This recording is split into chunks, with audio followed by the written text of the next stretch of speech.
Kesepakatan Ibrahim ini adalah ingin tiga pemeluk agama Samawi yang banyak pengikutnya di dunia ini, yaitu Islam, Kristen, dan Yahudi, mengakui Ibrahim sebagai sentral, sebagai bapak para nabi yang melahirkan tiga agama ini. Nah, disinilah muncul dari upaya dari masalah politik, lalu diseret masuk ke dalam masalah teologi, keyakinan. Jadi ingin menciptakan, memberikan landasan teologis, landasan moral, bahwa umat Islam ini dan juga sebagian Kristen yang selama ini konsisten menolak perjanjian damai dengan Israel di bumi Palestina, itu seharusnya memulai langkah normalisasi politik, ya, bukan hanya ekonomi ataupun perjanjian-perjanjian dagang antara Israel dengan negara-negara Islam atau Arab, tapi memulai normalisasi politik, mengakui kedaulatan Israel atas Palestina, ya, menerima solusi dua negara dan mengakui ibu kota Yerusalem itu sebagai ibu kota Israel. Tahun 2020 dilanjutkan lagi dengan proyek apa yang disebut dengan Abraham Religion, Ad-Dinul Ibrahim atau Ad-Diyana Al-Ibrahimiyah. Ini yang menjadi polemik tentang agama baru, yaitu agama Ibrahim, agama Abrahamic Religion. Ibrahim itu bukan Yahudi, bukan pula Nasrani dalam pengertian teologis, tetapi dia adalah kana hanifan muslimah. Dia adalah seorang yang hanif, orang yang lurus, yang menolak akidah-akidah, keyakinan-keyakinan yang menyimpang dari tauhid kepada Allah. Dia adalah seorang muslim yang berserah diri kepada Allah Subhanahu wa taala, dan dia, Ibrahim, bukan termasuk bagian dari orang-orang yang menyekutukan Allah Subhanahu wa taala. Tidak ada hubungan teologis antara Ibrahim dengan Yahudi dan Nasrani yang lahir agama ini jauh setelah wafatnya Nabi Ibrahim. Semua nabi-nabi Bani Israel itu dinyatakan oleh Allah Subhanahu wa taala, itu mereka semuanya adalah orang-orang yang muslim. Dalam perjalanan sejarahnya, agama Islam yang diajarkan tentu bukan syariat Islam seperti yang kita praktekkan saat ini, ya, yang diajarkan oleh Nabi kita Muhammad SAW berdasarkan wahyu dari Allah. Jadi agama Islam ini kan agama seluruh Nabi dan Rasul, Pak. Mulai dari Nabi Adam sampai Nabi Muhammad itu agamanya Islam. Tapi syariatnya berbeda-beda. Nah, syariat Islam dengan agama Islam ini menjadi satu kesatuan di tangan Nabi akhir zaman, yaitu Nabi Muhammad SAW.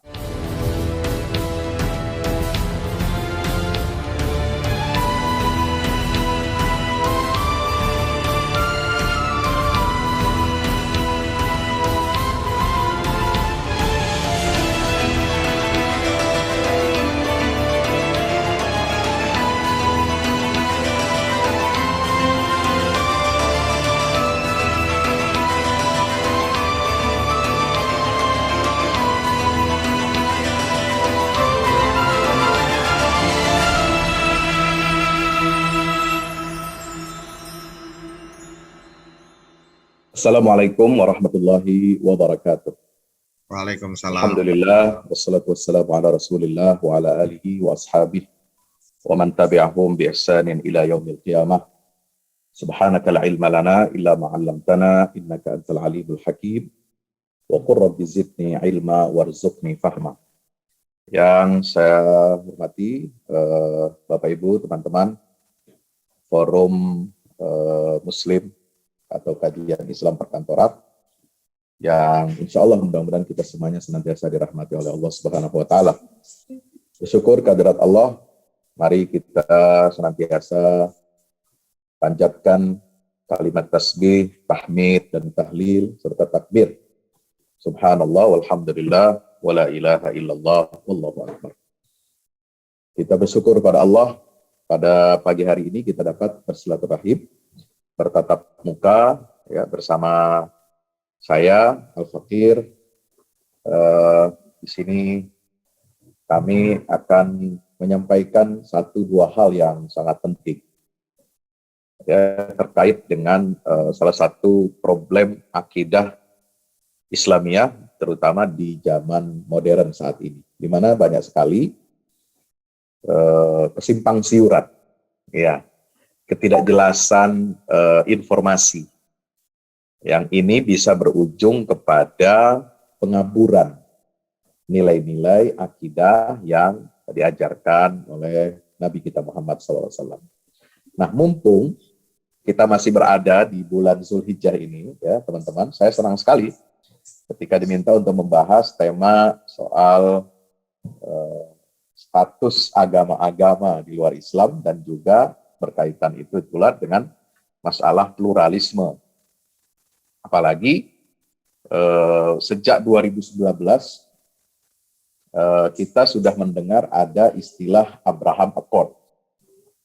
Jadi kalau diurut kronologi secara global dalam politik internasional, ini kan masalah penting yang ada di dunia sekarang ini, internasional ini adalah konflik Palestina dengan negara-negara Arab atau dengan negara-negara Islam soal penjajahan mereka, pendudukan mereka atas wilayah Palestina yang berdaulat dan Masjidil Aqsa, kiblat pertama umat Islam.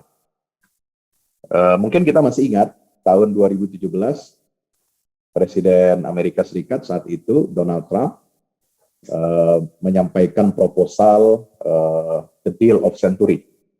Pernah Bapak Ibu dengar Deal of Century?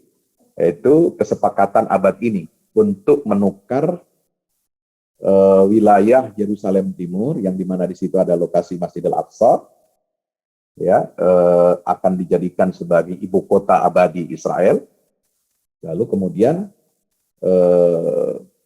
ibu kota Palestinanya di mana? Padahal itulah jantung Palestina. Nah, ini akan dipindahkan di Abu Dis, di wilayah timur Yerusalem, bukan Yerusalem Timur ya. Ibarat kita nih, Jakarta Selatan dengan selatan Jakarta itu beda, ya kan? Jakarta Selatan masih administrasi DKI Jakarta, tapi kalau selatan Jakarta kan banyak. Ada Depok, ada Tangsel, itu selatan Jakarta namanya, Bos. Ya, nah sama seperti itu. Israel ingin mengambil dan mendapatkan pengakuan haknya ibu kota Israel itu akan pindah dari Tel Aviv ke Yerusalem Timur, yang baru mereka rebut pada perang Arab Israel 6 hari pada bulan Juli tahun 1969. Oke ya. Nah, itu ingin diakui oleh seluruh negara di dunia. Ya, bahwa ibu kota Israel ini adalah Yerusalem Timur atau Yerusalem secara keseluruhan. Ya, entah itu timur ataupun barat Yerusalem.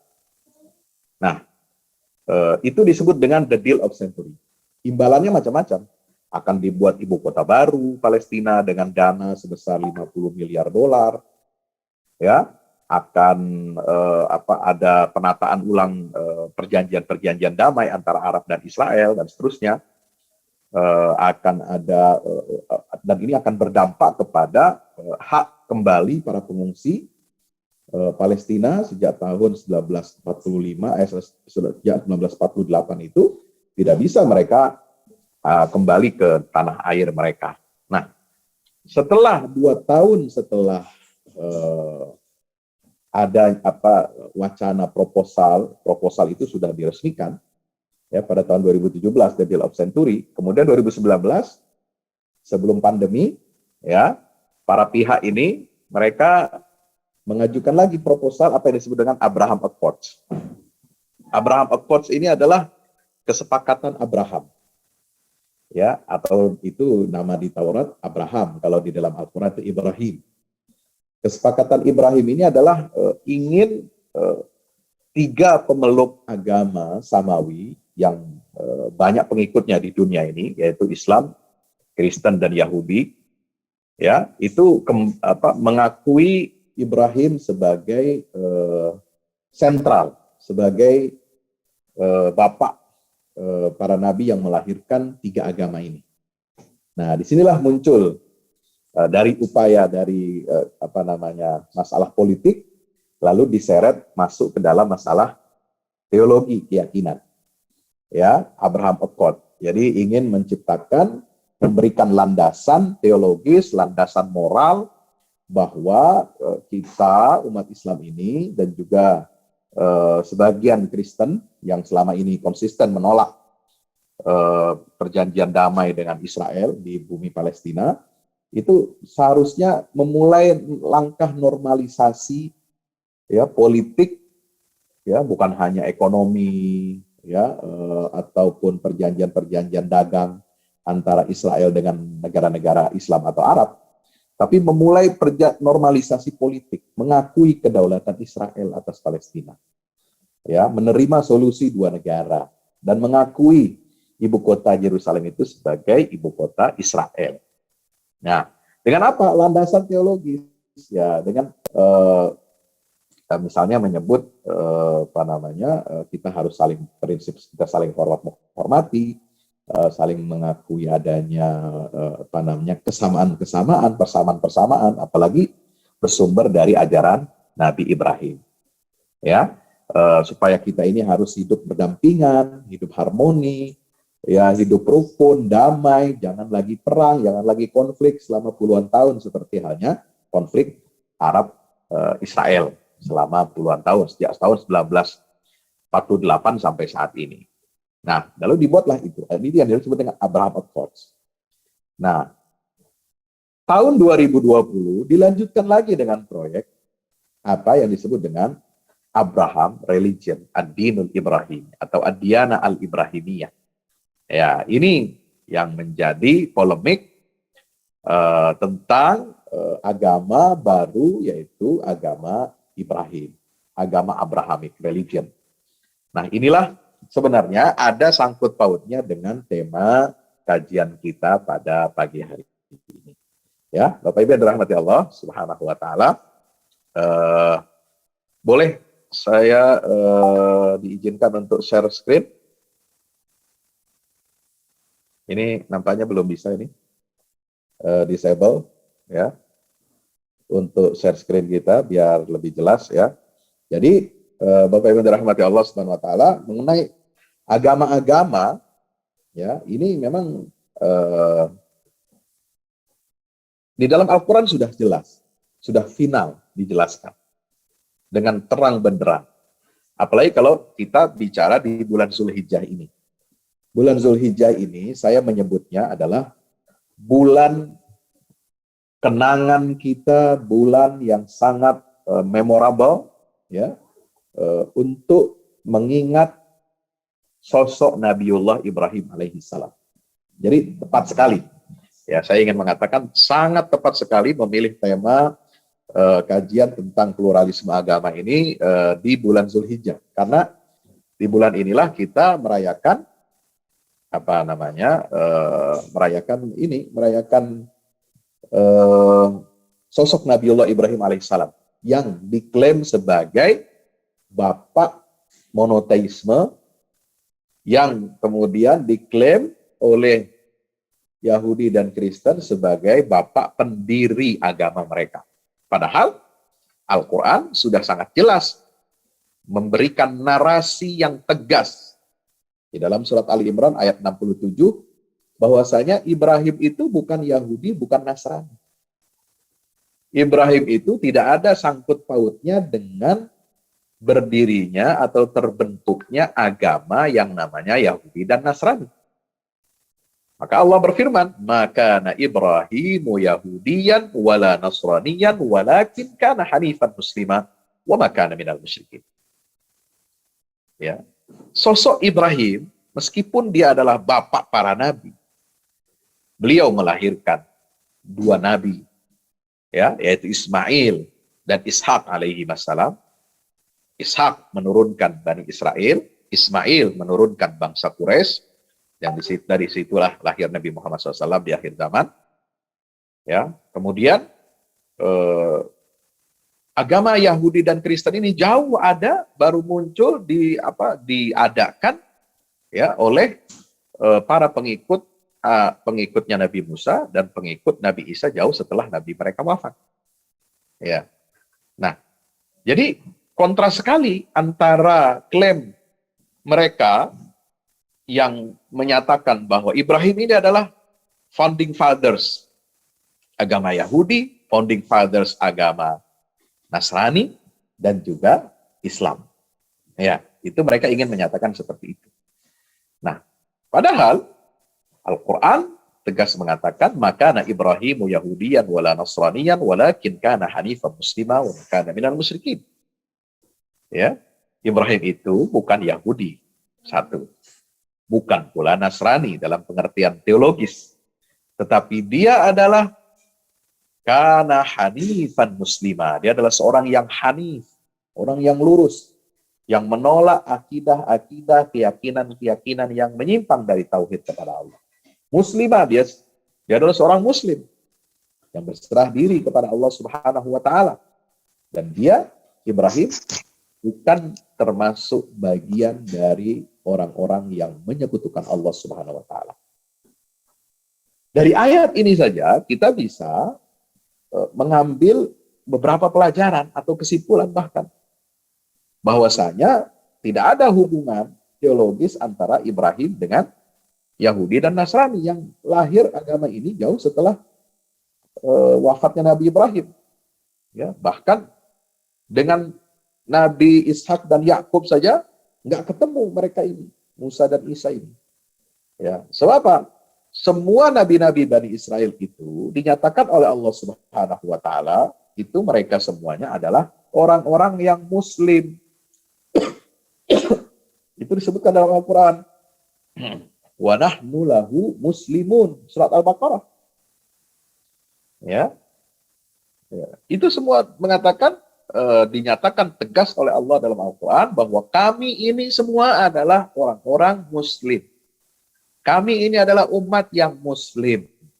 Ummatan muslimah sebagaimana doa Nabi Ibrahim alaihissalam setelah membangun Ka'bah. Apa doanya? Rabbana waj'alna muslimaini laka wa min dzurriyyatina ummatan muslimatan lak wa arina manasikana wa tub alaina innaka antat tawwabur rahim.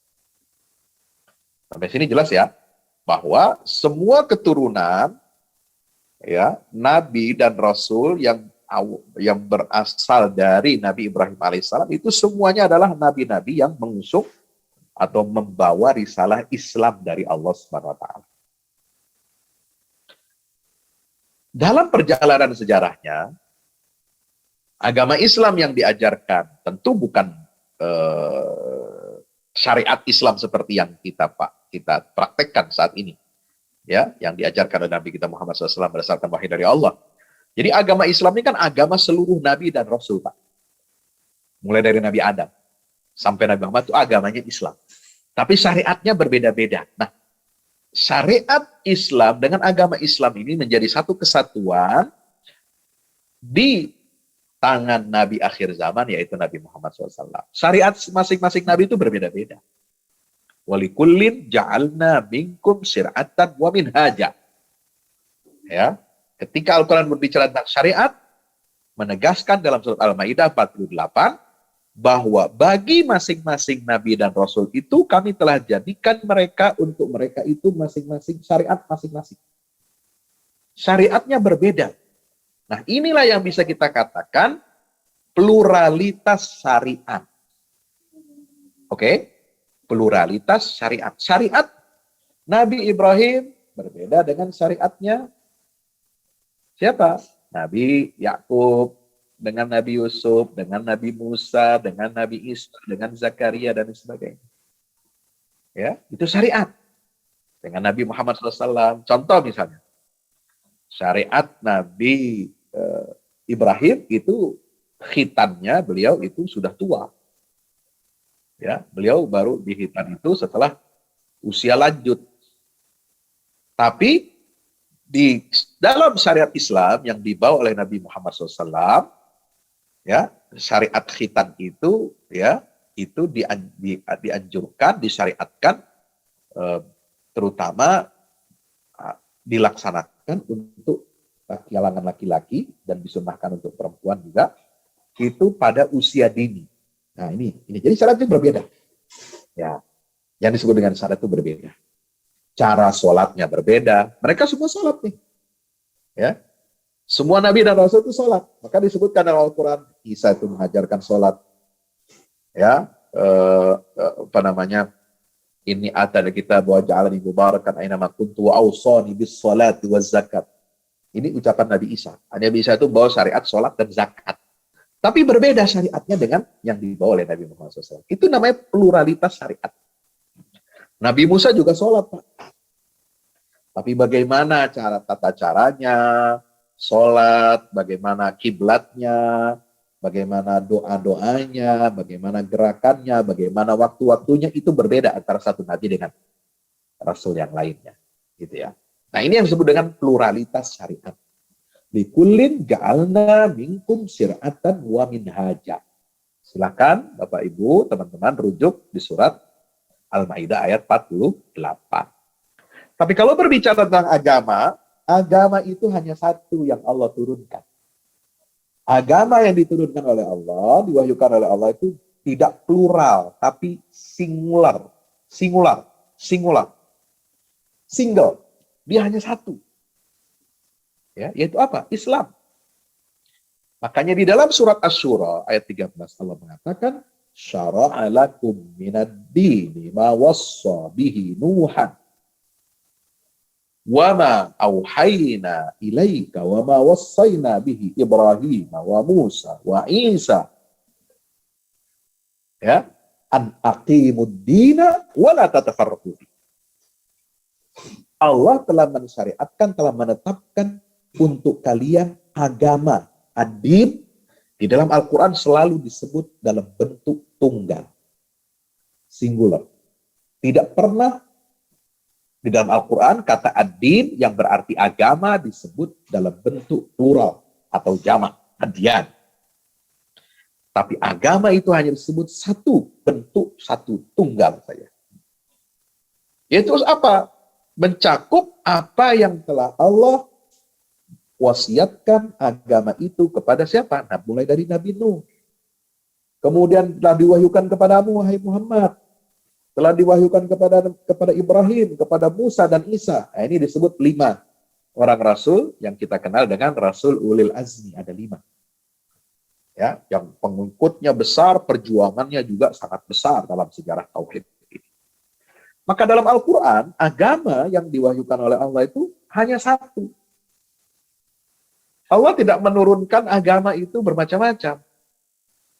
Plural, ada agama Majusi, Zoroaster, Hindu, Buddha, Konghucu, kemudian itu agama Arabi katakanlah, ya, hasil olah pikiran manusia. Itu kan dibedakan tuh kalau kita belajar secara agama.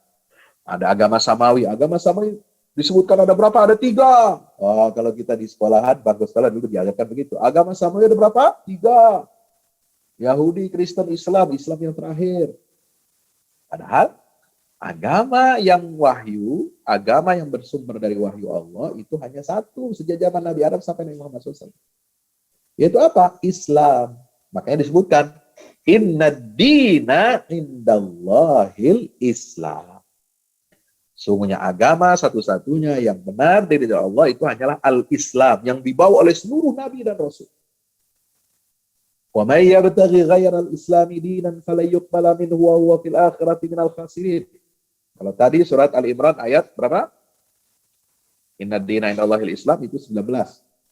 Nah, di ayat 83 Al-Imran Allah mengatakan siapa yang mencari agama selain daripada Islam atau di luar Islam, dia ingin mencapai sampai kepada Allah melalui jalan agama selain agamanya para nabi dan rasul, yaitu al-Islam, yang mana inti daripada Islam itu adalah tauhidullah, mengesahkan Allah tanpa kecuali, pengesaan yang tidak ada embel-embel macam-macamnya. Pengesaan yang ditegaskan Allah dalam surat Al-Ikhlas, Qul huwallahu ahad, Allah itu satu.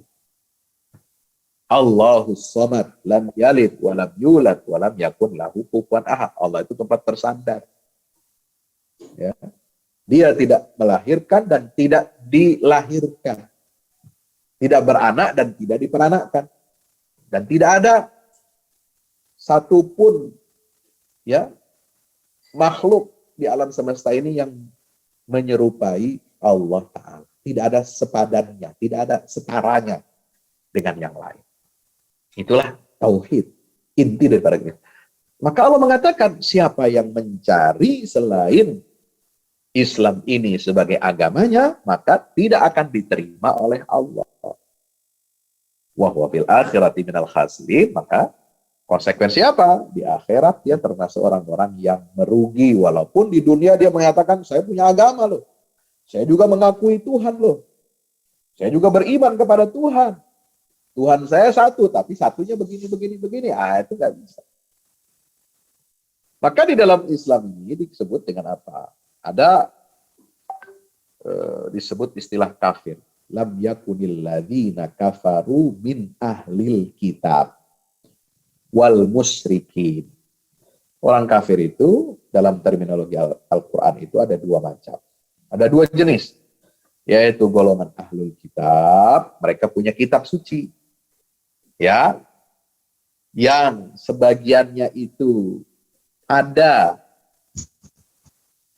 yang benar, orisinil, tapi sudah bercampur, sudah banyak bercampur, bahkan didominasi oleh kebatilan isi kitab suci itu. Maka disebut mereka ini golongan ahlul kitab. Siapa? Yahudi dan Nasrani. Ya. Ada sedikit yang benar. Apa misalnya? Yaitu mereka mengakui Nabi Ibrahim sebagai bapak moyangnya Nabi Musa dan Isa, kan begitu. Itu kan sama dengan Islam. Mereka juga menceritakan begini-begini perihal penciptaan Allah Subhanahu wa taala, tetapi itu sudah dirusak oleh budaya-budaya lokal yang masuk ke dalam agama Yahudi dan Nasrani, sehingga tidak lagi otentik, tidak lagi bersih, tidak lagi suci, bersumber dari Allah Subhanahu wa taala. Sudah bercampur, makanya dia tidak lagi menjadi agama wahyu, tapi menjadi agama budaya. Ya, dipengaruhi oleh budaya, oleh pemikiran manusia yang bercampur dengan wahyu yang murni datang dari Allah Subhanahu wa taala. Ini yang membedakan. Ini yang namanya agama budaya. Jadi Kristen Yahudi itu agama budaya. Ya. Bukan lagi agama wahyu yang 100% dari Allah. Ya, jadi sudah bercampur dengan budaya. Makanya disebut dengan agama budaya yang di dalamnya sedikit ada bersumber dari wahyu, tapi sudah kacau, sudah kabur, sudah tidak bisa membedakan lagi mana wahyu, mana budaya. Nah, di sisi lain ada yang disebut dengan musyrikun. Mereka orang-orang yang menyekutukan Allah Subhanahu wa taala. Ya, Tuhannya banyak, politeis, ya kan? Jadi mereka menyembah pohon, menyembah patung, menyembah berhala, menyembah matahari, menyembah api, menyembah benda-benda ya, yang tidak memberi manfaat dan tidak memberikan madarat bagi kehidupan manusia. Bahkan untuk menjawab doa ya manusia saja mereka tidak sanggup. Mendengar doanya manusia saja mereka tidak punya pendengaran. Ya tidak bisa berbicara, tidak ada pendengarannya, tidak ada penglihatannya. Bagaimana dia mau menjawab keluh kesah dan harapan serta permohonan rintihan dari manusia yang memohon kepadanya? Ya. Itulah orang-orang musyrik. Nah, Bapak Ibu yang dirahmati Allah Subhanahu wa taala, itu kalau kita bicara tentang Al-Qur'an. Ya, menggambarkan, mendefinisikan kedudukan agama selain daripada Islam ini. Baik.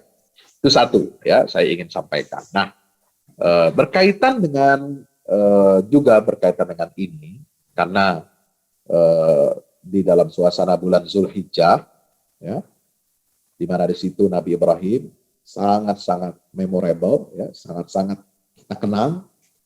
Apakah itu dengan ibadah kurban, apakah itu dengan ibadah haji, rangkaian manasik haji yang semuanya itu berasal atau bersumber dari Nabi Ibrahim alaihissalam, Siti Hajar dan putranya Ismail, ya. Maka perlu kami sampaikan di sini bahwasanya ya, kesimpulan yang pertama tadi apa? Syariat yang dibawa oleh para nabi dan rasul itu plural. Apa dalilnya? Al-Maidah 48. Walikullin ja'alna minkum syir'atan wa minhaja. Tetapi agama itu tunggal, single. Agama itu tidak plural. Dia hanya satu, yaitu agama tauhid yang diwahyukan dari mulai zaman Nabi Adam, diteruskan kepada nabi-nabi selanjutnya sampai Nabi Muhammad SAW, termasuk Musa, Isa, ya, itu adalah bertauhid murni kepada Allah. Agama mereka itu agama tauhid, agama Islam. Hanya syariatnya berbeda dengan Nabi Muhammad SAW. Ya, nah, jadi kenapa bisa muncul yang kedua? Ini kita masuk topik yang kedua. Kenapa bisa muncul agama Yahudi, agama Nasrani dan sebagainya? Ini adalah penyimpangan dari agama tauhid. Sampai sini paham ya?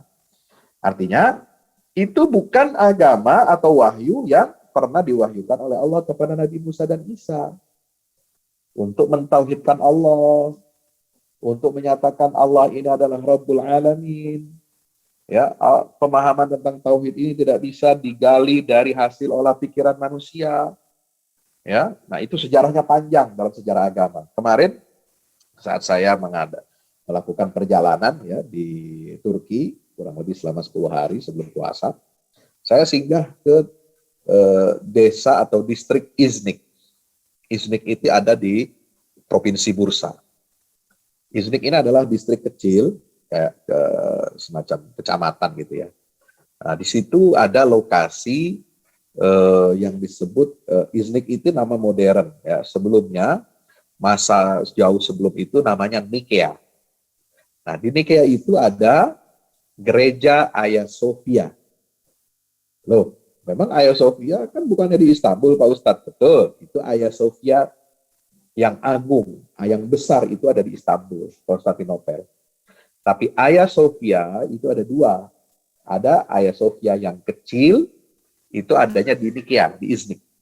Nah, di Hagia Sophia kecil, di gereja kecil, ya, yang bisa menampung kurang lebih 300-an orang, disitulah tempat musyawarah, ya, konsili Nikea. Konsili Nikea ini yang melahirkan syahadat Kristen, syahadat seluruh aliran-aliran Kristen yang menganggap bahwa Nabi Isa itu adalah Tuhan atau oknum dari salah satu oknum dari 3 oknum Tuhan. Nah, di situ ditentukan, diputuskannya di situ. Kenapa? Karena sebelumnya ada peristiwa yang disebut dengan bid'ah Arius ya, yang seorang gereja dari keuskupan Alexandria yang mengajarkan bahwa Isa itu bukan Tuhan, Isa itu nabi, Isa itu manusia biasa. Nah, ini dianggap bid'ah. Wah, menimbulkan gejolak, menimbulkan polemik ya, kontroversi luar biasa di kalangan Kristen di Eropa, di Mediterania, karena memang di kawasan itu ya pusat Kristen di dunia ini. Sehingga Raja Romawi ya Konstantin itu akhirnya mengumpulkan seluruh uskup, pemimpin-pemimpin gereja di dunia Kristen berkumpul di Nikea ini ya, di masjid, sekarang jadi masjid, dulu namanya gereja Hagia Sophia kecil, itu untuk mengambil sebuah konsensus menyikapi ajarannya Arius dari Alexandria. Apakah benar dia nabi atau dia Tuhan? Nah, diputuskanlah di situ bahwa Isa atau Yesus Kristus itu adalah Tuhan atau satu oknum dari 3 oknum Tuhan. Nah, Bapak Ibu dirahmati, maka inilah kemudian yang membangun seluruh doktrin kekristenan. Dan inilah yang kemudian masuk ke dalam ajaran Injil. Ya, tentu ini sudah diselewengkan dari agama asli yang tauhid kepada Allah Subhanahu wa taala. Ya, karena Nabi Isa selalu mengatakan innama ana abdullah. Aku ini adalah hamba Allah. Ataniyal kitab. Ya, itu disebutkan dalam surat Maryam nih. Aku ini adalah hamba Allah. Artinya apa? Hamba dia, bukan Tuhan. Dia hambanya Allah. Allah memberikan aku kitab, Allah menjadikan aku ini orang anak yang diberkati, ya. Kemudian Allah mewajibkan saya sholat, zakat. Nah, masa kalau dia Tuhan, ya, dia sholat dan zakat. Lalu sholat dan zakatnya buat siapa? Gitu ya. Menyatu dengan Tuhan. Nah, ini banyak kejanggalan-kejanggalan. Kalau kita baca, kita compare antara kisah kelahiran Nabi Isa di dalam surat Ali Imran, ya, yang menegaskan agama yang benar itu adalah satu-satunya adalah al-Islam, agama tauhid, lalu kemudian dibeberkanlah peristiwa kelahiran Nabi Isa itu di dalam Al-Imran dan sebagian Al-Maidah dan di surat Maryam, satu surat namanya dinamai dengan Ibunda Maryam, Bunda Maryam. Ya, itu membantah semua klaim Kristen bahwa Yesus ini atau Nabi Isa itu adalah Tuhan atau putra Tuhan. Itu semua terbantahkan. Sehingga Allah mewahyukan di dalam Al-Quran, laqad kafara alladzina qalu innallaha huwal masih ibnu Maryam. Sungguh telah kafir orang-orang yang menyatakan, meyakini bahwasanya Allah itu adalah Al-Masih putra Maryam. Satu. Dua, ditegaskan lagi, laqad kafara alladzina qalu innallaha tsalitsu tsalatsa. Semuanya telah kafirlah orang-orang yang meyakini, menyatakan bahwasanya ya Allah itu hanya satu dari tiga oknum. Ada Tuhan Bapa, Anak, dan Roh Kudus atau Bunda Maria atau Bunda Suci. Ya, itu sudah dikafirkan oleh Allah dalam Al-Quran. Nah, jadi kita harus tahu ini perjalanan tauhid sejarahnya dalam Al-Quran. Bagaimana awal penyimpangan di kalangan Bani Israel, terutama pengikut Nabi Musa yang membuat agama yang disebut dengan Yahudi, ya, kemudian atau Jews dalam bahasa Inggris, ya, bahasa Ibrani. Kemudian umatnya Nabi Isa ini melahirkan agama Kristen. Nah, doktrin-doktrin seperti di Nikea itu tidak pernah terucap, tidak pernah diajarkan oleh Nabi Isa selama hidupnya sampai beliau diangkat oleh Allah Subhanahu wa taala ke langit. Beliau tidak disalib. Beliau lahir sebagai manusia. Bukan anak Tuhan. Bukan juga Tuhan. Ya, doktrin penebusan dosa juga dibantah oleh Allah dalam Al-Qur'an. Ya. Kemudian kisah tentang kelahiran juga dibeberkan oleh Allah dalam Al-Quran. Ucapan Nabi Isa mengatakan, aku ini adalah hamba Allah. Tidak pernah mengajarkan bahwasanya aku ini adalah Tuhan yang harus kalian sembah. Nah, sehingga Allah menurunkan ayat di akhir surat Al-Maidah ayat 116-117 yang menggugat doktrin Trinitas dalam agama Kristen. Siapa dan bagaimana Allah menggugatnya, itu terjadi dalam dialog antara Allah dengan Nabi Isa nanti di hari kiamat, dan itu sudah disampaikan bocorannya kepada kita di dalam Al-Quran. Idh qala Allahu ya Isa anta qulta lin-nasi ittakhiduni wa ummiya ilahaini min dunillah qala subhanak ma yakunu li an aqula ma laysa li bihaq in kuntu qultuhu faqad alimta ta'lamu ma fi nafsi wa la a'lamu ma fi nafsika innaka anta 'allamul ghuyub. Masya Allah. Ini luar biasa dialognya, ya. Kemudian innaka anta 'allamul ghuyub, ya. Kemudian falamma tawaffaitani kunta antar raqiba 'alaihim wa anta 'ala kulli syai'in syahid. Itu ditegaskan oleh Nabi Isa ketika ditanya oleh Allah, diinterogasi. Ini diinterogasi sama Allah di hari kiamat. Di hadapan seluruh makhluk, seluruh manusia di padang mahsyar. Diinterogasi Nabi Isa.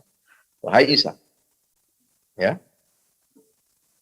Allah tidak menyebut lagi Al-Masih putra Maryam. Wahai Isa, langsung aja to the point namanya.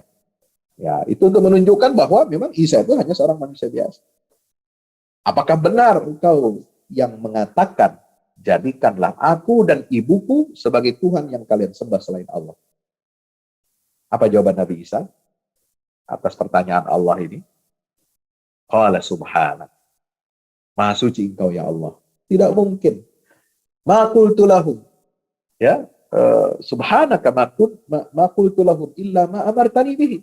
Tidak mungkin aku mengatakan sesuatu kepada umatku kecuali apa yang telah engkau perintahkan kepadaku. Sembahlah Allah satu-satunya Tuhanku dan Tuhan kalian semua. Ya. Dan engkau menjadi saksi. Selama aku hidup, engkau menjadi saksi. Ya. Ya. Kunta alaihim syahidan ma dumtu fihim. Ya, engkau menjadi saksi. Falamma tawaffaitani kunta antar raqiba alaihim. Ketika engkau wafatkan aku, angkat aku ke langit, engkaulah yang mengawasi mereka. Sepak terjang mereka yang mengubah-ubah ajaranku, lalu menyelewengkannya, lalu mengubahnya seperti yang ada dalam doktrin Syahadat Nikea tahun 325 Masehi yang lahir dari konsili Nikea di desa atau distrik Iznik Nikea di Kekaisaran Romawi Timur. Itu sejarahnya, Pak. Ya. Jadi kalau kita mengatakan, semua agama sama, nanti dulu. Tidak bisa kita mengatakan demikian, semua agama sama. Ya. Yang sama itu adalah ajaran asli tauhid yang dibawa oleh seluruh nabi dan rasul. Yang dibawa oleh Nabi Nuh, dibawa oleh Nabi Muhammad, dibawa oleh Nabi Ibrahim, Nabi Musa dan Isa. Itulah benar kalau kita mengatakan itu agama sama. Karena dia agama tauhid, satu agama Islam. Tapi kalau kita bicara dalam konteks sekarang, ketika menyebut agama Yahudi, Kristen, dan lain sebagainya, lalu kita bilang sama dengan Islam, ya nanti dulu saudara, tidak bisa demikian. Ya. Atau kita mengatakan semua agama itu benar, tapi tidak titik, masih koma, menurut keyakinan masing-masing. Ya. Kalau kita umat Islam posisinya bagaimana? Bapak Ibu yang dirahmati Allah, kita menegaskan kita ini menghormati ya keyakinan yang dipeluk oleh saudara-saudara kita yang berbeda agama dengan kita hormati kebebasan beragamanya, kebebasan dia memilih keyakinannya, itu kita hormati. Tapi kita tidak boleh membenarkan keyakinan di luar agama Islam. Ini ijma ulama. Allah sendiri yang menurunkan wahyu itu. Inna dina indallahil Islam. Wa may yabtaghi ghairal islami dinan falan yuqbala minhu. Ya, apalagi di ayat 3 surat Al-Maidah yang turun pada Haji Wada ketika Nabi sedang wukuf di Arafah. Allah menurunkan ayat al-yauma akmaltu lakum dinakum wa atmamtu alaikum ni'mati wa raditu lakumul Islam madina. Ini sudah disempurnakan agama Islam ini. Sudah final, sudah titik. Nggak bisa diganti-ganti, dirubah-rubah. Ya, nggak bisa kita mengatakan semua agama sama. Sama dengan Islam, sama benarnya dengan Islam. Nanti nggak boleh kita mengucapkan begitu. Bapak Ibu yang dirahmati Allah. Apa? Saya ingin kutipkan pernyataan dua ulama kita. Satu adalah Imam An-Nawawi rahimahullah yang menulis syarah Sahih Muslim, yang menulis kitab syarah Muhadzab, ya, Al-Majmu' Fikih Syafi'i, yang menulis banyak sekali ensiklopedi fikih Syafi'i. Beliau menulis memfatwakan dalam kitab Raudhatut Talibin. Ya, di juz 10, ya, kalau tidak salah, halaman 70 atau 80 itu menyatakan malam yukaffir mandana bi ghairil Islam au syakka fi takfirihim au sahhaha madhhabahum fahuwa kafirun wa in i'taqada ma'a dzalika fi zahirihil Islam. Siapa orang Islam yang tidak mengkafirkan, mohon maaf ya, kita ini kadang-kadang dikacaukan konsep akidah kita ini dengan orang-orang zaman sekarang. Nggak boleh kita mengkafirkan non-Muslim, katanya. Ya, kalau mengkafirkan sesama Islam, umat Islam itu ya nggak boleh, haram. Ya, kita nggak boleh mengkafirkan saudara kita sama umat Islam. Tapi kalau mengkafirkan yang tidak beragama Islam, itu bermasalah. Ini masalah akidah. Coba lihat ijma ulama yang disampaikan oleh Imam Nawawi. Malam yukafir, siapa orang Islam yang tidak mengkafirkan mandana di ghairi Islam, yang beragama selain daripada Islam. Au syakka fi takfirihim, atau dia ragu tentang kekafiran orang selain Islam. Au sahha madhhabahum, atau dia bahkan membenarkan keyakinan mereka. Bahwa kafirun, maka kata Imam Nawawi justru orang Islam yang ragu-ragu begini, dialah yang kafir. Nauzubillah min dzalik. Meskipun secara zahirnya dia meyakini beriktikad Islam. Ini ya. Satu. Ya, saya akan kutipkan lagi di sini. Ada juga dari Imam Ibnu Taimiyah, Syekhul Islam Ibnu Taimiyah, ya. Syekhul Islam Ibnu Taimiyah dalam kitabnya Iqtida' as-Siratil Mustaqim fi mukhalafati fi mukhalafatil jahim, ya. Ini menulis ya satu ungkapan dalam kitab beliau yang judulnya Iqtida' as-Siratil Mustaqim. Ini Syekhul Islam Ibnu Taimiyah di jilid 1 halaman 540. Saya kutipkan di sini. Qaulul qaili. Adapun ucapan seseorang. Al-ma'bud wahid. Allah yang kita sembah ini satu. Wa in kanatit turuqu mukhtalifah. Meskipun jalannya berbeda-beda. Coba lihat. Ini sama nggak nih dengan paham pluralisme agama? Tuhan itu satu, bos. Cuma agamanya saja yang kita berbeda-beda ini. Ekspresi keagamaan kita menyebut Tuhan itu berbeda-beda. Tapi sebenarnya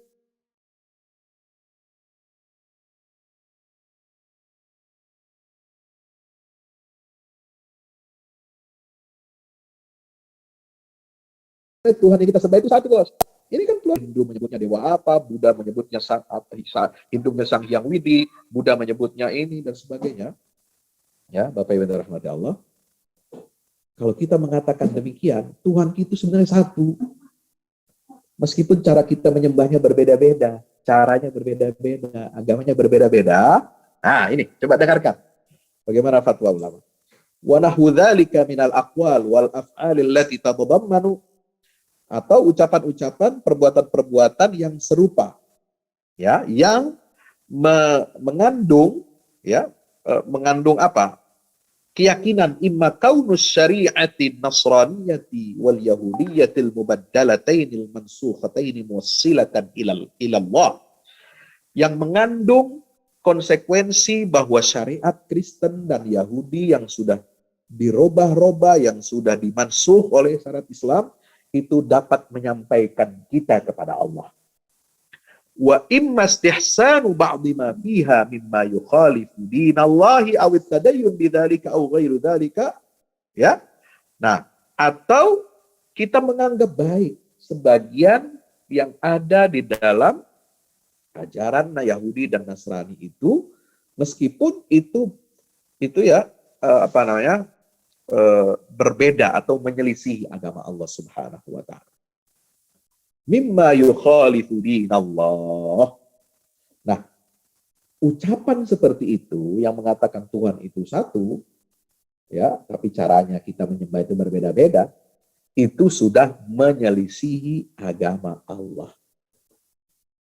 Yang mengandung konsekuensi apa? Konsekuensi berarti Yahudi dan Kristen yang sudah akidah syariatnya diganti-ganti, dirubah-rubah, yang sudah dimansuh, itu dapat menyampaikan kita kepada Allah. Nah, itu sudah menyelisihi agama Allah.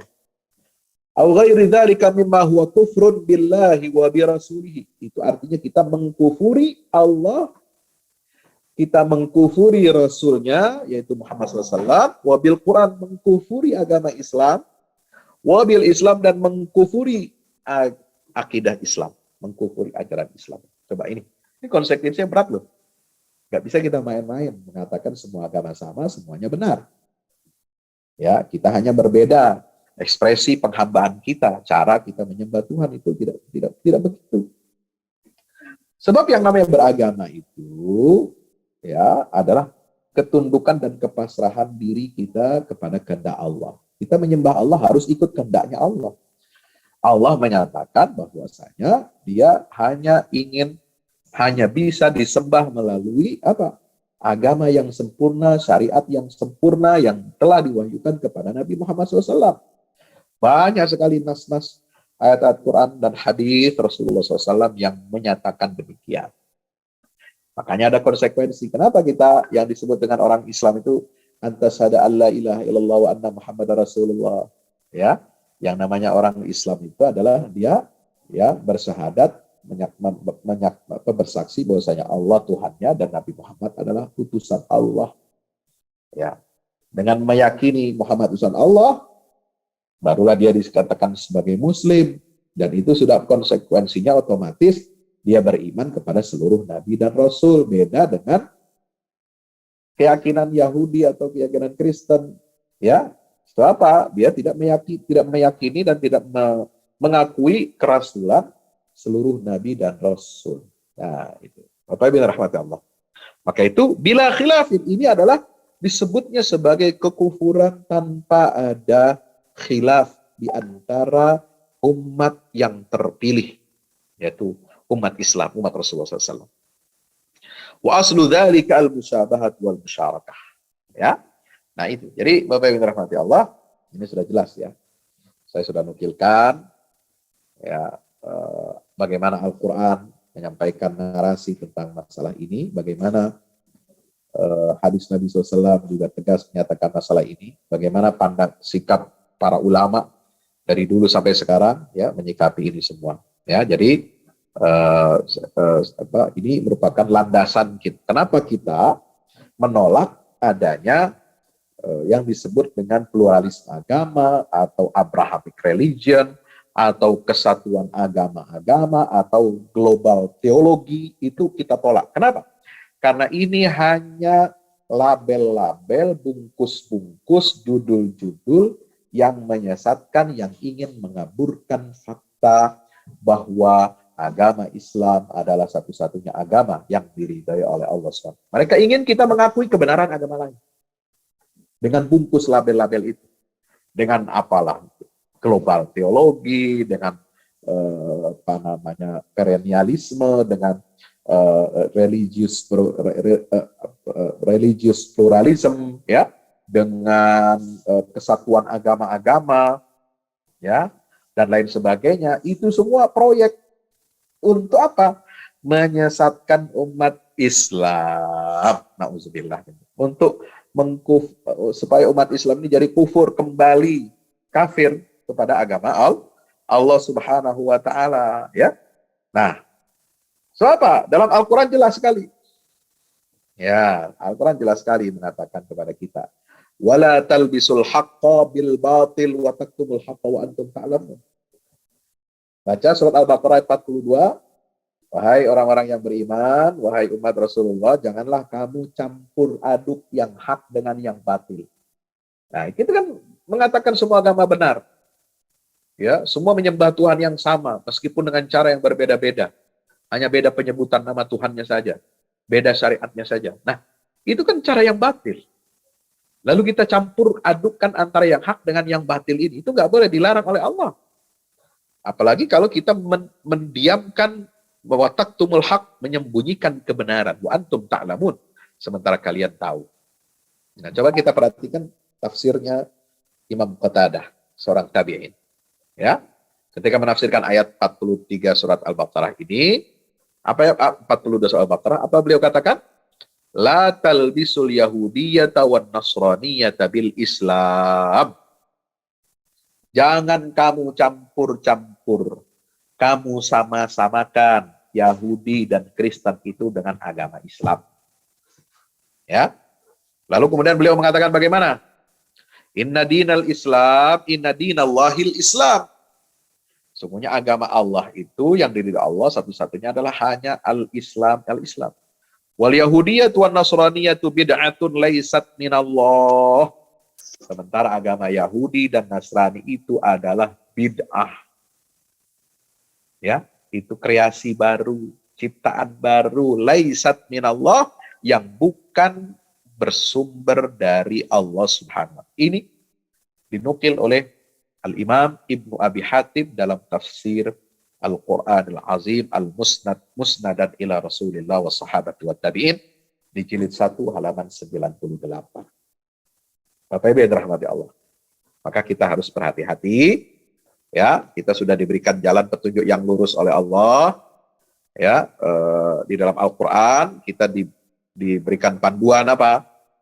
Inna aulan nasi bi Ibrahim. Nah, ini untuk menolak klaim agama Abraham. Ya, agama Abraham itu ya Islam. bukan Yahudi Nasrani, bukan agama selain Islam. Bahwa Allah menegaskan apa dalam surat Al-Imran ayat 68? Sungguhnya manusia yang paling berhak mewarisi, melanjutkan, merawat agama Ibrahim ini siapa? Lalladzina taba'u, orang-orang yang konsisten mengikuti Ibrahim.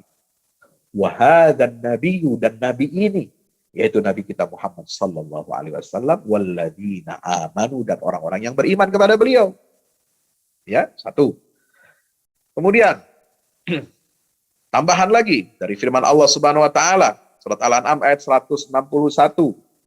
Qul innani hadani rabbi ila siratim mustaqimin dinan qayyima, atau dinan qiyama millata Ibrahim hanifan wa ma kana minal musyrikin. Katakanlah wahai Muhammad, sesungguhnya aku telah diberikan petunjuk oleh Tuhanku ke jalan yang lurus, siratal mustaqim. Apa jalan yang lurus? Dinan qiyama, agama yang lurus, agama yang murni, yang menjadi tolok ukur, menjadi standar menilai kebenaran semua agama.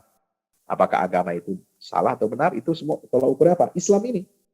Millata Ibrahim hanifah, dikembalikan kemana? Kepada millahnya Ibrahim yang lurus dan tidak menyekutukan Allah Subhanahu wa taala. Ya, rahmati Allah.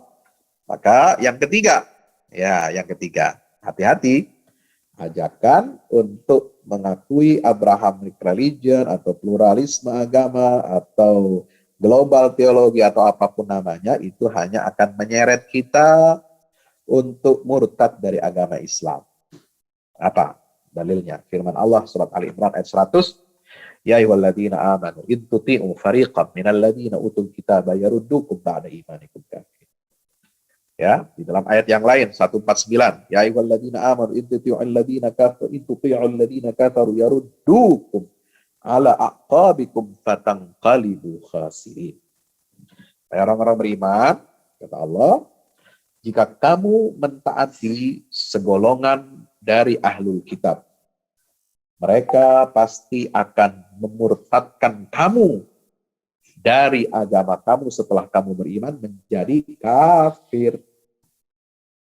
Al-Imran ayat 100. Al-Imran 164, baik orang-orang yang beriman, jika kalian mengikuti, mentaati orang-orang kafir secara umum, maka kalian akan dimurtadkan oleh mereka dan kalian sendiri yang akan merugi. Fatanqalibu khasirin.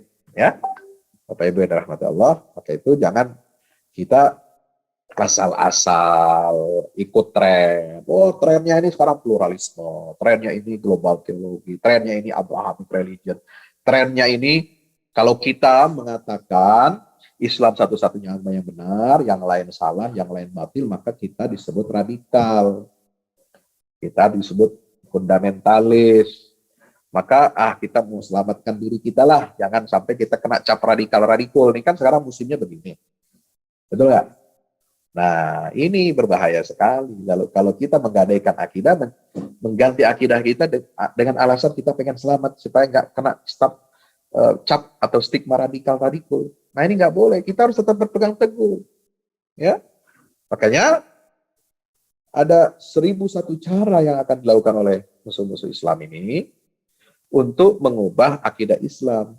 Ya, apalagi dalam soal Al-Baqarah 109 Allah menegaskan, wadda katsirun min ahlil kitab law yaruddunakum min ba'di imanikum kuffaran min 'indi anfusihim min ba'di ma tabayyana.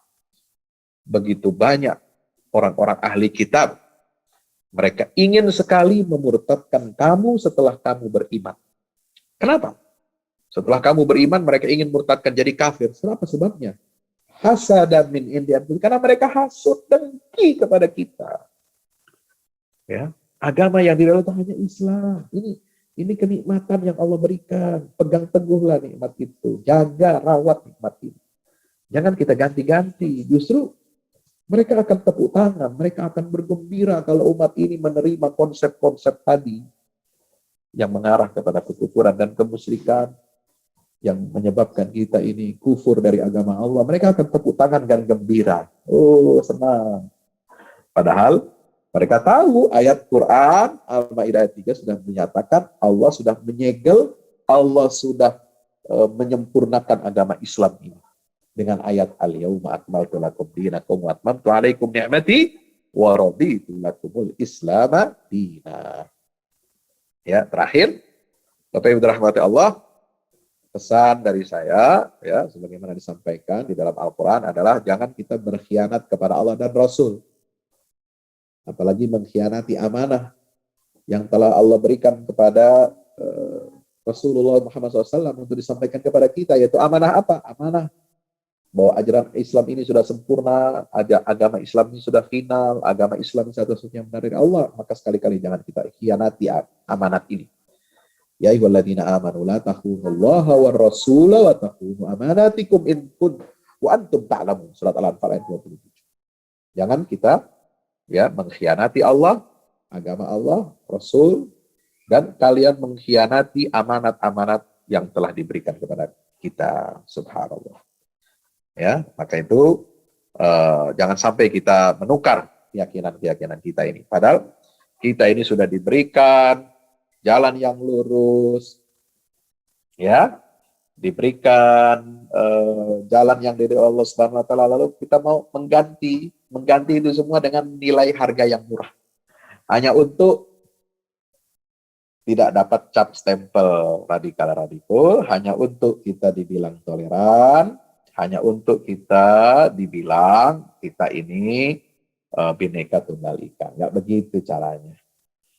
Toleransi, kebinekaan, ada aturan mainnya sesuai dengan ajaran Islam, sesuai dengan syariat Islam yang diwahyukan kepada Nabi kita Muhammad SAW tanpa mengganggu dan tanpa mereduksi keyakinan kita sebagai umat Islam.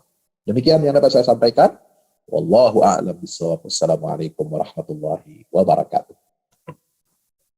Waalaikumsalam warahmatullahi wabarakatuh. Ya, terima kasih Bapak Ustadz Fahmi atas ilmunya yang telah disampaikan kepada kami.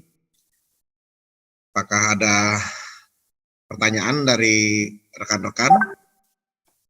Masih ada waktu nih untuk bisa tanya jawab kepada Bapak Ustadz Fahmi.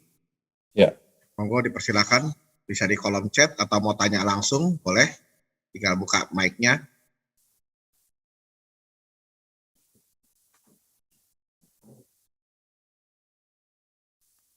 Silakan kalau ada pertanyaan yang masih kurang jelas. Ya, pada yang kurang jelas. Sudah sangat jelas. Om Fahrozi, Adi, Om Rio, Mbak Yuli, Mbak Wati, Budia, Mas Budi. Monggo.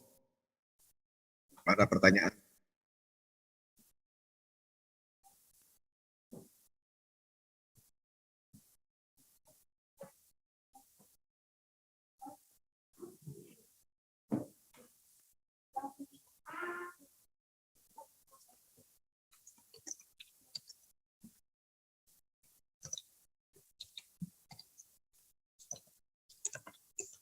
Kalau gitu coba saya dulu Pak Ustadz mau tanya.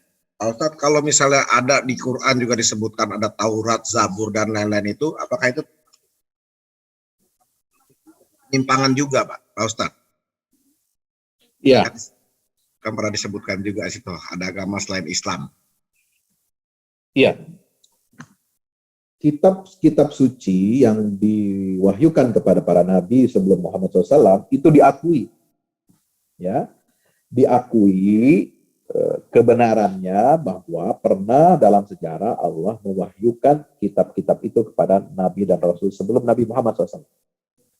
Maka disebutkanlah ada Zabur, ada Zabur untuk Nabi Daud, ada Taurat untuk Musa, ada Injil untuk Nabi Isa alaihissalam. Itu fakta, itu sejarah. Dan inti ajarannya adalah tauhid. Semuanya mengesahkan Allah. Meskipun syariatnya berbeda-beda, tetapi tetap mengesahkan Allah. Syariatnya beda dengan syariatnya Muhammad, nggak masalah. Tetapi intinya adalah agama itu adalah mentauhidkan Allah, berserah diri, pasrah kepada Allah, menjadikan Allah itu orientasi kehidupan satu-satunya bagi umat manusia, dan meyakini Allah itu satu-satunya pencipta alam semesta, pencipta seluruh kehidupan, ya. Kemudian meyakini ada hari kebangkitan, hari pembalasan amal perbuatan.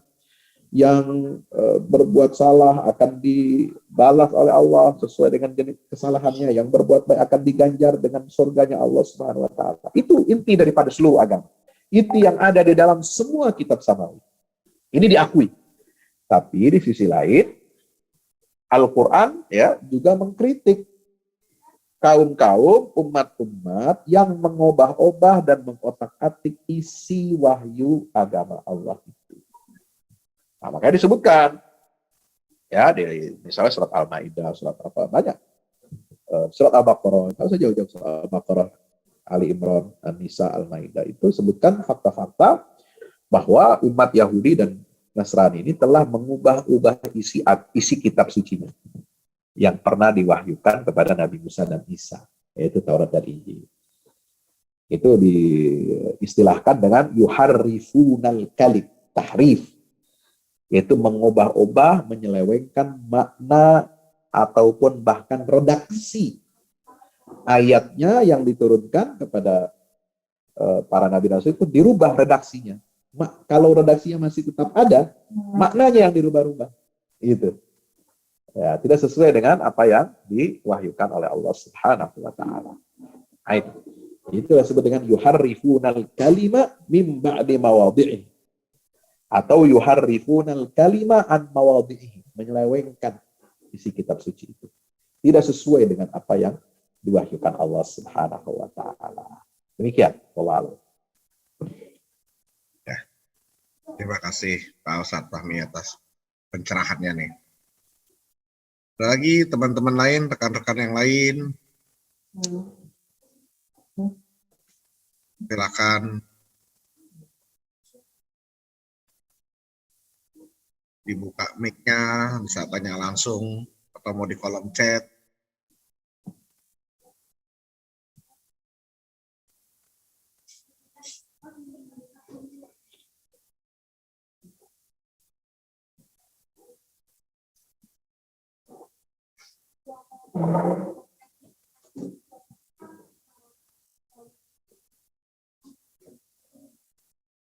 Ya, bagaimana? Cukup?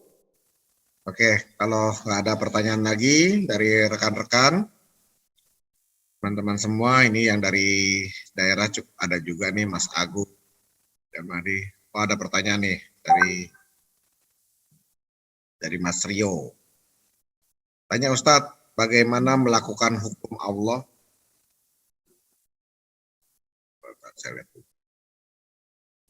Tanya Ustadz, bagaimana pelakuan hukum Allah kelak bagi umat Islam, bagi umat selain Islam, perlakuannya? Seperti hukuman Allah nih, apa perlakuannya, Pak Ustadz? Ya. Bisa dijelaskan. Memang kalau Ustadz kurang memahami, Mas Rio mungkin bisa buka mic-nya, bisa tanya langsung aja, karena nggak terlalu banyak nih yang hadir. Saya bisa memahami ya. Assalamualaikum warahmatullahi wabarakatuh. Salam. Pak Ustadz, salam kenal sebelumnya. Terima kasih Mas Rino atas kesempatannya. Pertanyaan saya yang ingin tahu dari dulu Pak Ustadz, kalau Islam hanya Islamlah yang dilihat oleh, hanya agama kita lah yang dilihat oleh di mata Allah Subhanahu wa taala. Artinya banyak sekali agama yang ada di Indonesia ini dan mungkin di dunia. Lalu pertanyaan saya adalah, jika memang Islam ini adalah yang terbaik, syukur alhamdulillah kita semua di sini lahir dalam keadaan Muslim. Bagaimana dengan umat-umat lain selain Islam? Pak Ustadz ada penjelasan, mungkin Allah memperlakukan nanti di akhirat itu seperti apa bagi umat-umat yang selain agama Muslim atau agama Islam. Terima kasih. Ya. Terima kasih. Barakallahu fikum, Pak Rio. Jadi intinya begini. Allah yang menciptakan dan meridhoi Islam ini sebagai satu-satunya agama. Tetapi faktanya Umat manusia ini ada yang menyimpang, ada yang tidak mengikuti kehendak Allah. Begitu ya. Jadi kan desain agama ini hanya satu, tapi kemudian itu menjadi ujian buat manusia, apakah mau taat kepada Allah atau tidak. Ya. Nah, tetapi faktanya lahirlah banyak agama-agama, apakah itu yang tadi saya sampaikan itu masih berasal dari rumpun. Saya mengatakannya rumpun agama samawi karena ada sedikit kedekatan ya dari segi sejarah, kronologi, apalagi hubungannya dengan Nabi Ibrahim alaihissalam dan keturunannya Bani Israel, semua nabi-nabi Bani Israel juga disebutkan dengan penuh penghormatan, penghargaan di dalam Al-Qur'anul Karim sebagai satu kesatuan, sebagai satu kesinambungan ajaran antara Nabi Muhammad SAW dengan agama yang dianut oleh Nabi Ibrahim dan semua keturunannya yang lurus, ya, yang mana mereka ini beragama Islam karena Islamnya agama cuma satu. Nah, tapi dengan faktanya ada yang menyimpang, menyeleweng. Nah, ini bagaimana? Ya, itulah ujian. Ya, bukan berarti bagaimana Allah apakah lalu memerintahkan kita di dunia untuk mengusir mereka, membunuh mereka, membakar mereka? Tidak. Ya, di dunia Allah juga adil memperlakukan mereka yang tidak beriman kepada Allah, yang musyrik dikasih rezeki. Ya, yang kafir ahlul kitab dikasih rezeki sama Allah. Bahkan mungkin rezekinya lebih banyak daripada kita. Ya, secara nominal ya, tapi keberkahan mungkin tidak. Ya, secara nominal mungkin mereka lebih banyak hartanya, ya, kekuasaannya, kekayaannya. Apakah berarti Allah menunjukkan itu keridhaannya? Tidak.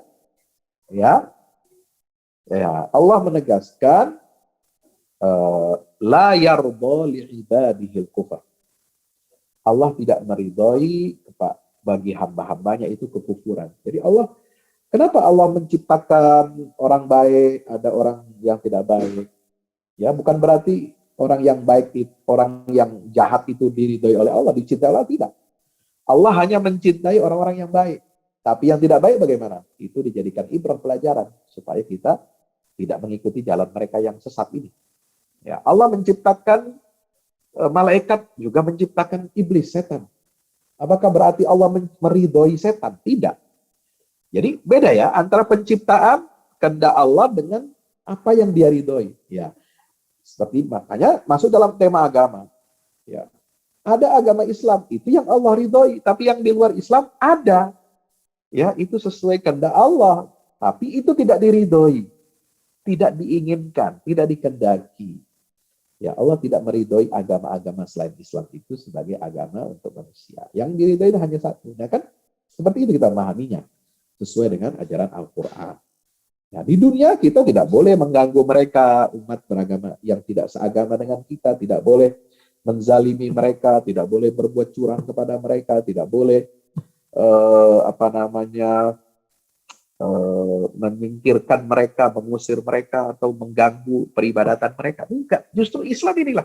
Karena Islam ini satu saja benar dari Allah, dia mengayomi yang lain supaya mereka dapat petunjuk.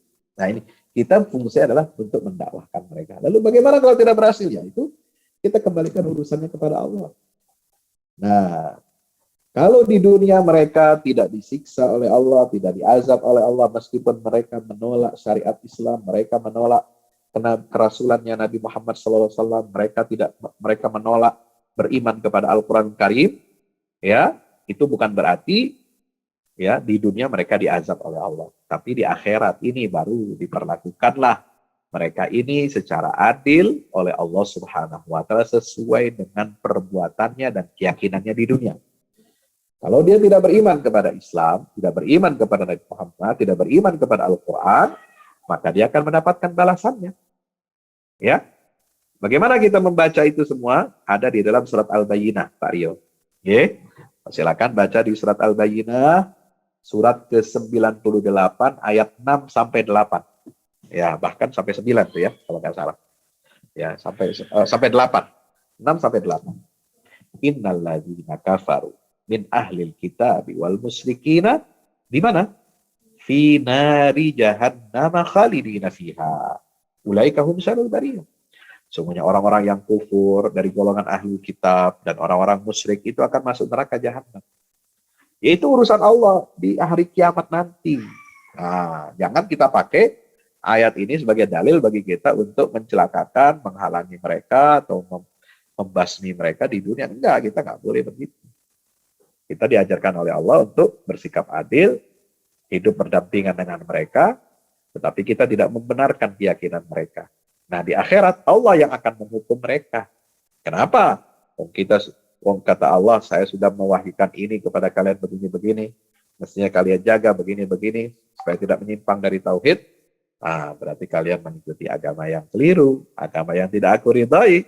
Maka Allah berhak dan secara adil itu menempatkan mereka di dalam neraka jahanam abadi selama-lamanya, kekal di dalam. Sementara innalladzina amanu wa 'amilus shalihat ulaika hum khairul bariyah. Apa balasannya?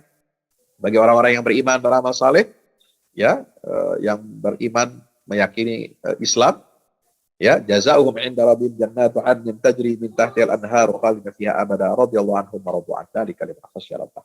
Itu balasannya, Pak Rio. Mudah-mudahan dimengerti.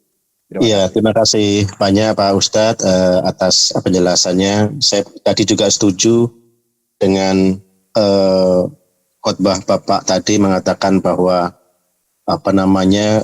masalah mengkafir-kafirkan itu Pak. Walaupun sebenarnya artinya adalah umat non-Muslim. Karena pernah dalam dalam pengalaman kami, tiba-tiba saya didatangi oleh lingkungan itu, lalu menanyakan pada saya kenapa ada demo massa di luar mengatakan kami sebagai kafir gitu. Saya juga bingung. Loh, padahal dia memang ke Kristen gitu kan. Terus apakah kafir artinya jelek? Kan begitu Ustadz. Kemudian saya luruskan. Walaupun saya bukan salah satu yang para demonstran ya Pak ya. Kemudian saya bilang kafir itu artinya adalah maknanya non-Muslim begitu. Jadi nggak usah bingung, Ibu nggak usah bingung.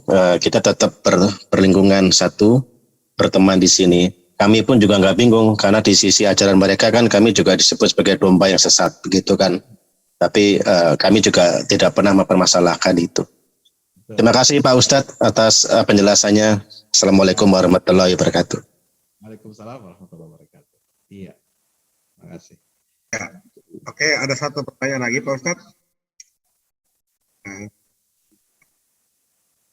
Assalamualaikum warahmatullahi wabarakatuh. Ustadz, sikap terbaik seperti apa yang harus kita miliki dalam menyikapi toleransi beragama di Indonesia? Melihat belakangan ini banyak isu pelecehan agama. Ya. Ini pertanyaan dari Bu Ati. Kalau Bu Ati adalah monggo boleh juga.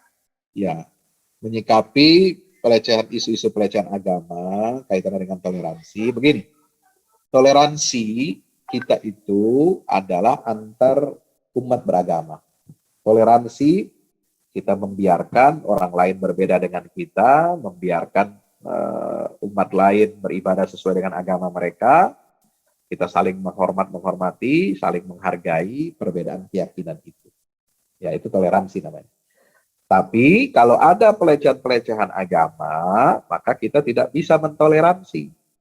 Nah, dan ini harus dibawa ke ranah hukum. Kita harus ada penegakan hukum.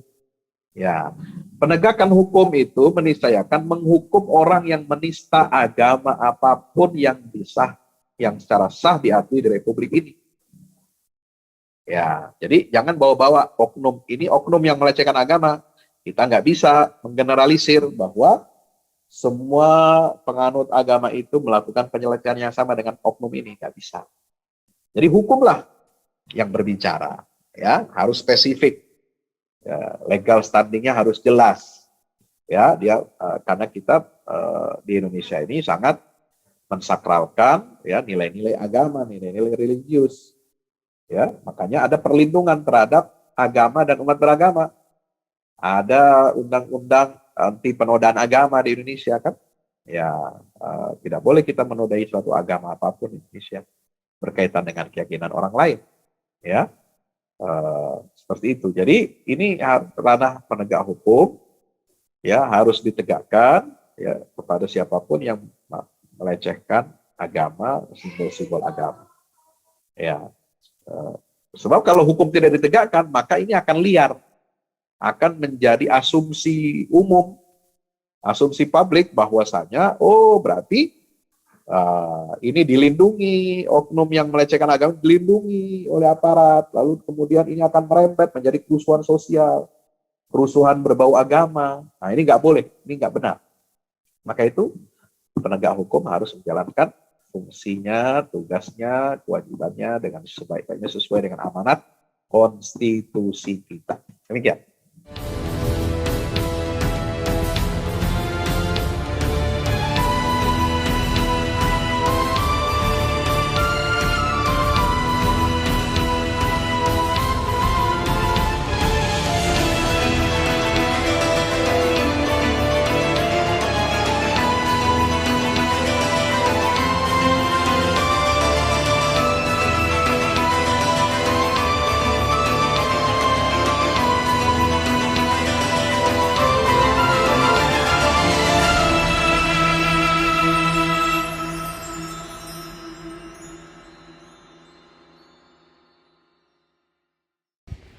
Itu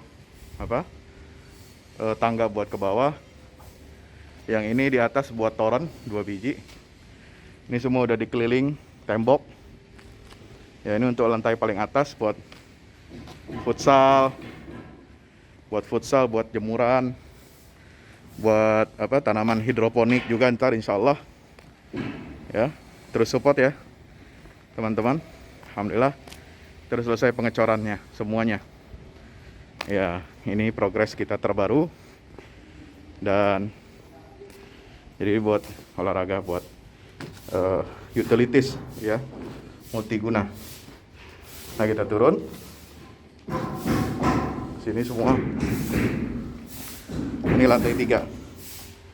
Ini untuk asrama, ya untuk kamar-kamar, dan nah di situ musola. Nanti di situ musola, ya. Ini kamar-kamar dan musola buat santri-santri tahfiz kita, insya Allah.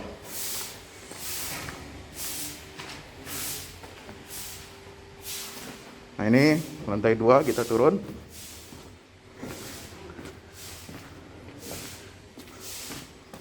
Ini untuk kelas-kelas, ya, kelas-kelas tahfidz, kelas-kelas tadabbur, insya Allah. Mau udah jadi, alhamdulillah, berkat dukungan antum semua. Nah tinggal ke bawah, di sini buat aula semua di sini ya. Mohon doanya terus, mudah-mudahan berkah, mudah-mudahan cepat jadi finishing. Kira-kira finishingnya ini butuh 1,5 M lagi, ya. Mudah-mudahan. Al-Fatihah. Al-Fahmu Institute mempersembahkan serangkaian buku karya Ustadz Fahmi Salim LCMA. Buku pesan-pesan tauhid untuk negeri di masa pandemi. Buku mutiara ilmu-ilmu Al-Quran. Ada diskon 20% untuk buku tafsir sesat 58 esai kritis wacana Islam di Indonesia dan buku kritik terhadap studi Al-Quran kaum liberal. Anda dapat memesannya melalui layanan WhatsApp di nomor 08777 0637192 dengan format pemesanan ketik nama, alamat lengkap, nomor handphone, dan jumlah buku yang diorder. Ongkos kirim di luar harga buku dan menyesuaikan wilayah dengan paket standar. Lampirkan juga bukti transfer Anda ke rekening BNI Syariah di 0631 748573. Tunggu apa lagi? Pesan sekarang.